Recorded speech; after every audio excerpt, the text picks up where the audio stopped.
భారత్ అన్నా, భారతీయులు అన్న మాట వినపడినా నిలువునా పాతేసేలా చూసే పాకిస్తాన్ అది. అటువంటి దాయాది దేశంలో ఒకటి కాదు రెండు కాదు, ఏకంగా 7 సంవత్సరాలు సీక్రెట్ ఆపరేషన్ చేశాడాయన. పాకిస్తాన్లో అక్కడి మనుషుల్లా కలిసిపోవడమే కాదు, అక్కడున్న ఉగ్రవాద సంస్థల్లో చేరి భారతదేశంపై జరపబోయే కుట్రలను ముందుగానే తెలుసుకొని ఉగ్రదాడుల బారినుంచి దేశాన్ని రక్షించిన దేవుడు.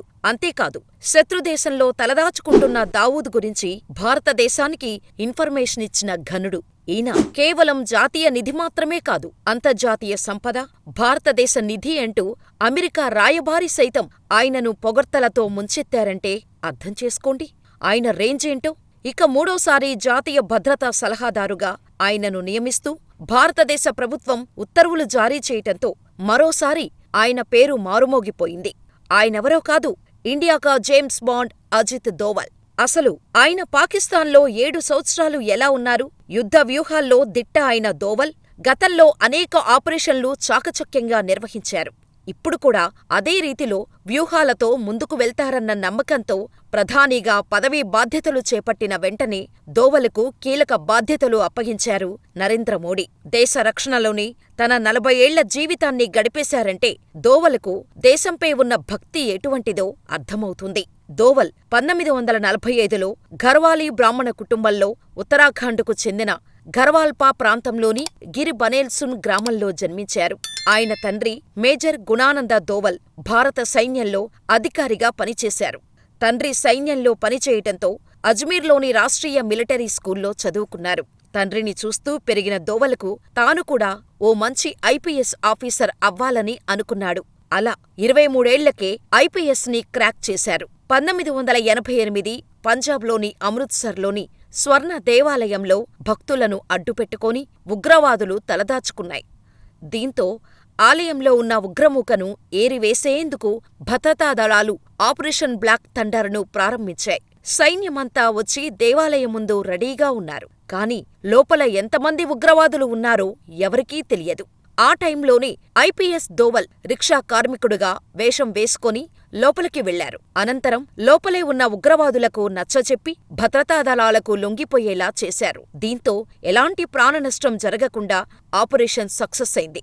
ఎటువంటి రక్తపాతం లేకుండా ఉగ్రవాదులను పట్టించిన దోవల్ పనితనం మెచ్చిన అప్పటి భారత ప్రభుత్వం సైన్యంలో పనిచేసేవారికి మాత్రమే ఇచ్చే కీర్తిచక్ర అవార్డును ఇచ్చి సత్కరించింది. ఆ అవార్డు అందుకున్న మొదటి పోలీసు అధికారి దోవలే. 90స్లో ఉగ్రవాదులు పేటరేగిపోతున్న సమయంలో దోవల్ కశ్మీర్లో అడుగుపెట్టారు. భారతదేశంపై ద్వేషంతో రగిలిపోతున్న కుకా పర్రై లొంగిపోయేలా చేయడమే కాకుండా అతడి మనసు మార్చి భారత ప్రభుత్వానికి అనుకూలంగా తయారు చేశారు దోవల్. దీంతో 1996లో జమ్మూ కశ్మీర్లో శాసనసభ ఎన్నికలు నిర్వహించారు. అప్పట్లో కశ్మీర్ ఉన్న పరిస్థితుల్లో అసలు ఎన్నికలు నిర్వహించలేమూ అనుకున్నారు అప్పటి ఢిల్లీ పెద్దలు. కాని దోవల్ వల్ల ప్రశాంతంగా ఎన్నికలు జరగటంతో ఆయనను పొగడని వారు లేరు అంటే అతిశయోక్తి కాదు. ఒక్క కశ్మీర్ అనే కాదు, ఈశాన్య భారత్, పంజాబ్ ఇలా భారత్ వ్యతిరేక శక్తులు ఎక్కడ ఉన్నా సరే అక్కడికి వెళ్లి మరీ వారి పాలిట యముడయ్యేవారు దోవల్. అంతేకాదు 7 ఏళ్లపాటు పాకిస్తాన్లో గూఢాచారిగానూ ఉన్నారు. లాహోర్లో ఒక ముస్లిం వేషంలో ఉండేవారు దోవల్. ఆ సమయంలో పాక్తో పాటు పాక్ ఆక్రమిత కశ్మీర్లో భారత్ అనుకూల ఏజెంటులను నియమించారు. కశ్మీర్లో 7 ఏళ్లపాటు భారత సీక్రెట్ ఏజెంటుగా పనిచేసిన దోవల్ భారతదేశానికి వ్యతిరేకంగా జరుగుతున్న ప్రతి పనిని చేరవేయడంతో పాటు శత్రుదేశంలో తలదాచుకుంటున్న దావూద్ ఇబ్రహీం గురించి సమాచారమిచ్చారు. 1999లో కాందహారులో హైజాక్ అయిన IC-814 నుండి ప్రయాణికులను విడుదల చేయటంలో 3 నెగోషియేటర్స్లో ఒకరిగా కీలక పాత్ర పోషించారు దోవల్. 1971, 1999 మధ్యకాలంలో కనీసం 15 ఇండియన్ ఎయిర్లైన్స్ విమానాల హైజాకింగులను అడ్డుకోవటంలో సక్సెస్ అయ్యారు ఆయన. 1984లో ఖలిస్తానీ మిలిటెంట్స్ని ముప్పు తిప్పలు పెట్టారు దోవల్. ఆ తర్వాత ఆపరేషన్ బ్లూ స్టార్ కోసం నిఘాను సేకరించటంలో దోవల్ కీలక పాత్ర పోషించాడు. ఇంపాసిబుల్ అనే పదం తన డిక్షనరీలోనే లేదు అన్నట్టు దోవల్ ఎంత క్రిటికల్ ఆపరేషన్ చేపట్టినా సక్సెస్ఫుల్గా ఎండ్ చేస్తారు. క్షేత్రస్థాయిలో తానుగా లేదంటే ఏజెంట్ల ద్వారా సమాచారం సేకరించటం, దాన్ని భద్రతాదళాలకు చేరవేసి విద్రోహ శక్తుల్ని కోలుకోలేని దెబ్బకొట్టటం దోవల్కు వెన్నతో పెట్టిన విద్య. ఈయన నియామకం అనంతరం most wanted underworld don Dawood Ibrahim తన స్థావరాన్ని కరాచీ నుంచి పాక్-ఆఫ్ఘన్ సరిహద్దుల్లోకి మార్చుకున్నాడని చెబుతుంటారు. దాన్ని బట్టి ఎన్ఎస్ఏగా దోవల్ పాత్ర ఎలాంటిదో అర్థమవుతుంది. ఎన్ఎస్ఏగా బాధ్యతలు చేపట్టిన 2 నెలలకే ఇరాకులో ఐసిస్ దాడుల్లో చిక్కుకున్న 45 మంది భారతీయ నర్సుల్ని క్షేమంగా స్వదేశానికి తీసుకురావటంలో కీలక పాత్ర పోషించారు దోవల్.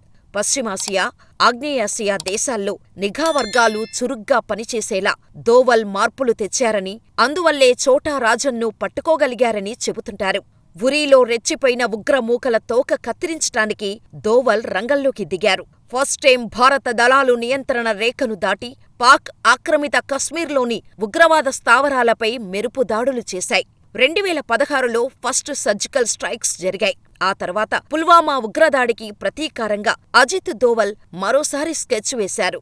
డ్రోన్ కెమెరాలతో పాటు వేర్పాటువాదుల ఇళ్లపై వరుస దాడులు చేయించటం కోసం పక్కా ఇన్ఫర్మేషన్ తీసుకున్న దోవల్ 40 మంది అమరుల మరణానికి 400 మంది ఉగ్రమూకలను ఒకే దెబ్బకు హతమయ్యేలా స్కెచ్ గీశారు. ఇక సర్జికల్ స్ట్రైక్స్తో ప్రపంచవ్యాప్తంగా దోవల్ పేరు మారుమోగింది. దోవల్ రింగులోకి వస్తే వార్ వన్ సైడ్ అయిపోతుంది అని చెప్పటానికి ఆయన సాధించిన అచీవ్మెంట్స్కి ఇవన్నీ జస్ట్ ఎగ్జాంపుల్స్ మాత్రమే. బయటకు రాని, చెప్పలేని ఎన్నో సెన్సిటివ్ ఆపరేషన్స్ని సింపుల్గా కంప్లీట్ చేశారన్న పేరు దోవల్కి ఉంది. 2014లో నరేంద్ర మోడీ ప్రధానిగా అధికారం చేపట్టిన వెంటనే అజిత్ దోవల్ను జాతీయ భద్రతా సలహాదారుగా నియమించారు. మౌనంగా తన పనిని తాను చేసుకుని వెళ్లే దోవల్ వ్యూహాల్లో దిట్ట. పాక్ను ఏకాకి చేసేందుకు ఆయన అంతర్జాతీయంగా అన్ని యత్నాలూ ప్రారంభించారు. అందుకే దోవల్ని 3వ జాతీయ భద్రతా సలహాదారుగా నియమించారు మోడీ. దోవల్ ధైర్యంతోనే ప్రధాని మోడీ సర్జికల్ స్ట్రైక్స్ ని చేయించగలిగారని, ఆయన వల్లే పాకిస్తాన్, చైనా వంటి దేశాలు భారత్ వైపు చూడటానికి భయపడుతున్నాయన్నది బయట టాక్. మరి దోవల్పై మీ అభిప్రాయమేంటో మాకు కామెంటు రూపంలో తెలియచేయండి.